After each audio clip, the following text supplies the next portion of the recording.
My name is Nicole from Buffalo, New York. 10 years ago, I was an ambitious college student at the State University of New York at Buffalo. I was a musician and a long-distance runner who loved to compete in local road races.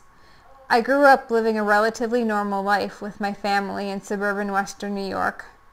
I was always involved with music and sports. I was also an honors student. I played hockey, softball, and soccer as a kid. I also ran cross country throughout high school.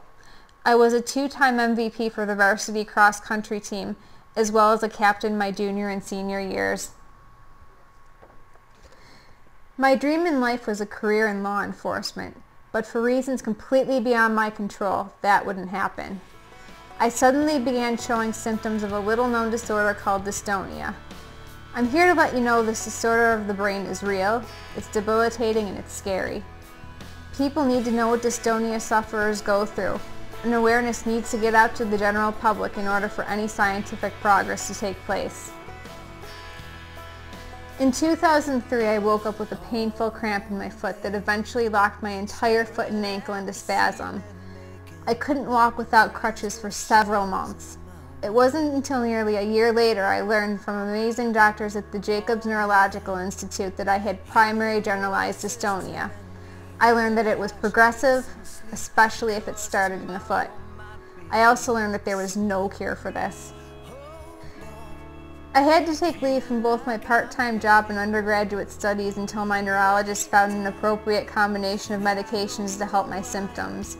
I was bedridden for many days, had trouble moving, sleeping, eating, bathing myself, carrying on conversations, you name it, I probably struggled with it. I lost over 20 pounds.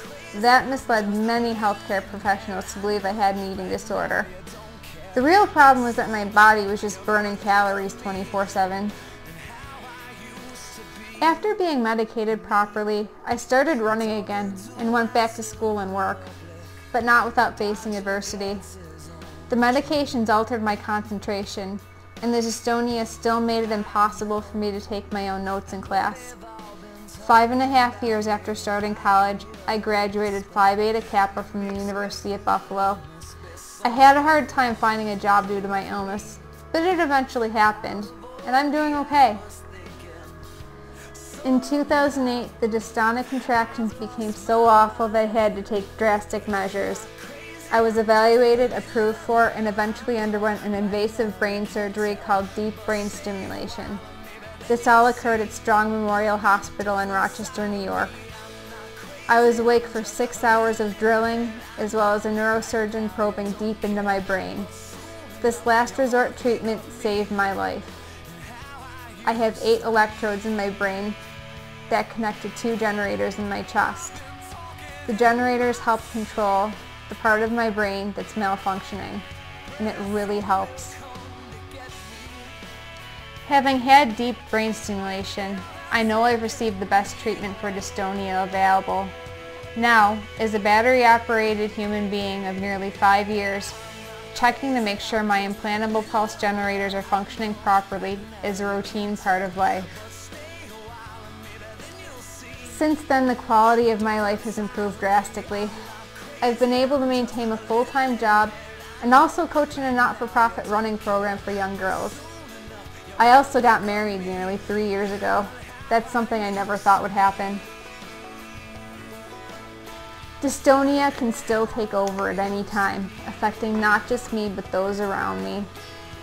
I am still on medications and I still have bad days. I still receive Botox injections in my neck. The fatigue is never ending. My husband or parents drive me 60 miles to Rochester for battery adjustments and checkups. This is something I will live with for the rest of my life. It will never get better. I can only try my best at life and hope that research combined with awareness will lead to better treatments in the future.